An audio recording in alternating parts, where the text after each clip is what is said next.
السلام علیکم ورحمۃ اللہ وبرکاتہ۔ اعوذ باللہ من الشیطان الرجیم، بسم اللہ الرحمن الرحیم۔ شروع کرتی ہوں اللہ کے نام سے جو بڑا مہربان نہایت رحم والا ہے۔ آج میں آپ کے لیے ایک حدیث شریف لائی ہوں، غور سے سننا۔ حضرت عبداللہ بن مسعود رضی اللہ روایت کرتے ہیں کہ رسول صلی اللہ علیہ وسلم نے ارشاد فرمایا، انسان کے دل میں ایک خیال تو شیطان کی طرف سے آتا ہے اور ایک خیال فرشتے کی طرف سے آتا ہے۔ شیطان کی طرف سے آنے والا خیال یہ ہوتا ہے کہ وہ برائی پر اور حق کو جھٹلانے پر ابھارتا ہے۔ فرشتے کی طرف سے آنے والا خیال یہ ہوتا ہے کہ وہ نیکی اور حق کی تصدیق پر ابھارتا ہے۔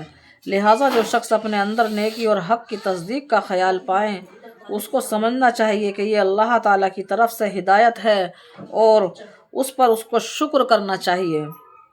اور جو شخص اپنے اندر دوسری کیفیت شیطانی خیال پاتا ہے تو اس کو چاہیے کہ شیطان مردود سے اللہ تعالیٰ کی پناہ مانگے۔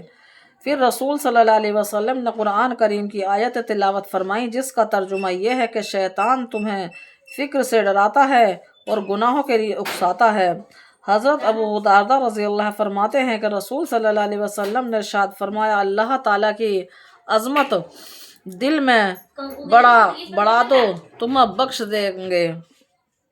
حضرت ابو ذر رضی اللہ کریم صلی اللہ علیہ وسلم سے ارشاد نقل فرماتے ہیں کہ اللہ تعالیٰ نے ارشاد فرمایا، میرے بندوں، میں نے اپنے اوپر ظلم کو حرام قرار دیا ہے اور اسے تمہارے درمیان بھی حرام کیا ہے، لہٰذا تم ایک دوسرے پر ظلم مت کرو۔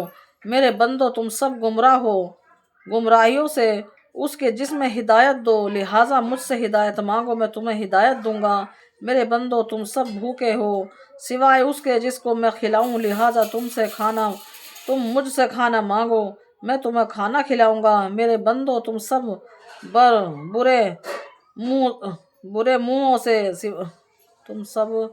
برہنوں سے سوائے اس کے جس کو میں پناہ، لہٰذا تم میں سے لباس مانگو گے، میں تمہیں پہناؤں گا۔ میرے بندو، تم رات اور دن گناہ کرتے ہو اور میں تمام گناہوں کو معاف کرتا ہوں، لہٰذا مجھ سے بخشش طلب کرو، میں تمہیں بخشش دوں گا۔ میرے بندو، تم مجھے نقصان پہنچانا چاہتے ہو، ہرگز نقصان نہیں پہنچا سکتے، اور تم میں نفع پہنچانا چاہوں تو ہرگز نفع نہیں پہنچا سکتے۔ میرے بندو، اگر تمہارے اگلے پچھلے انسان اور جنات سب اس شخص کی طرح ہو جائیں جس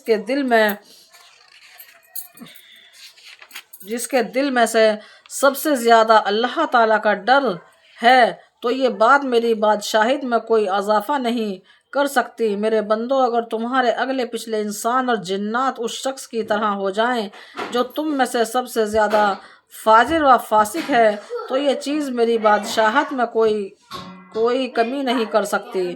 میرے بندو، اگر تمہارے اگلے پچھلے انسان اور جنات سب ایک کھلے میدان میں جمع ہو کر مجھ سے سوال کریں اور میں ہر ایک کو اس کے سوال کے مطابق عطا کر دوں، تو اس سے میرے خزانوں میں اتنی ہی کمی ہوگی جتنی کہ سوئی کو سمندر میں ڈال کر نکال لو سمندر کے پانی میں ہوئی ہے، اور یہ کوئی کمی نہیں ہے۔ اس طرح اللہ تعالیٰ کے خزانوں میں بھی سب کو دے دینے سے کچھ کمی نہیں آتی۔ میرے بندو، تمہارے اعمال ہی ہیں جن کو میں تمہارے لیے محفوظ کر رہا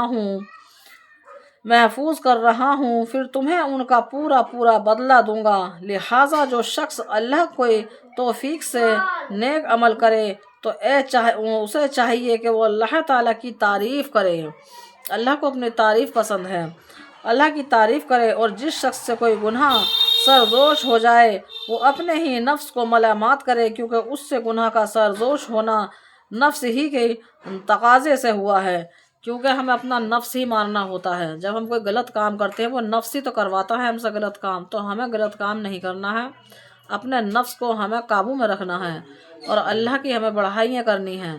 اللہ بہت بڑا غفور رحیم ہے، ہر شے پہ قادر ہے، پورے جہاں کا مالک ہے۔ اور میرے بھائیوں اور میری ماں بہنوں، اپنی بھی حفاظت کرا کرو اور ہمارے لیے بھی دعائیں کرا کرو، اور ویڈیو کو شیئر کر دیا کرو، فالو کر لیا کرو، کمنٹ میں پوچھا کرو، باتیں کرا کرو۔ آمین ثم آمین۔